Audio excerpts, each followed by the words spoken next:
ఓసారి నాకే అనిపిస్తుంది, నేను ఎన్నో రాజకీయాలు చేశా, ఎంతమందితో చేశా, కానీ ఒక నేరస్తుడితో రాజకీయాలు చేయడం అనేది నాకే నామోషి అనిపిస్తుంది.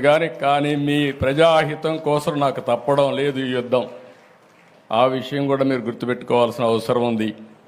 నిన్న మొన్నని మీరు చూశారు, నేను ఒక పక్క బురదలో దిగి, నేను దిగకపోతే మా ఆఫీసర్లు దిగరు, ఎవరు బురదలో దిగకపోతే సమస్య పరిష్కారం కాదు. కాబట్టి నేను బురదలో దిగాను, దిగడం కాదు ప్రతిరోజు దిగాను. నేను దిగాను కాబట్టి మా ఐఏఎస్ ఆఫీసర్లు అందరూ బురదలో దిగారు. నేను ప్రొక్లైన్ ఎక్కాను, ట్రాక్టర్ ఎక్కాను, నడిచి తిరిగాను.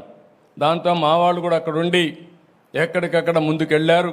మా కలెక్టర్లు కానీ మా ఆఫీసర్లు కానీ మొట్టమొదటిసారి నేను చూసా, ప్రజలందరూ కూడా శభాష్ అనే విధంగా ఈరోజు అడ్మినిస్ట్రేషన్ ఇవ్వగలిగారు. ఇదొక పెను మార్పు. మొన్నటి వరకు యథా రాజా తదా ప్రజ. వరదలు వస్తే 5 ఏళ్ళు ఎప్పుడన్నా మిమ్మల్ని చూశారా అని నేను మిమ్మల్ని అడుగుతున్నా.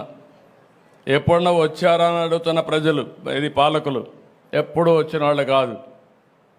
మేము వచ్చి విమర్శించినా పట్టించుకునే వాళ్ళు కాదు. కడాన నా దెబ్బకు ఎప్పుడు కూడా పరదాలు కట్టుకొని తిరిగిన వ్యక్తి బురదలోకి వచ్చే పరిస్థితికి వచ్చాడు. కనీసం ఆపరణ చేశాడు, ఒకరోజు తిరిగాడు, మళ్ళా పారిపోయాడు. అంటే వీళ్ళు రాజకీయాలు మాట్లాడుతున్నారు.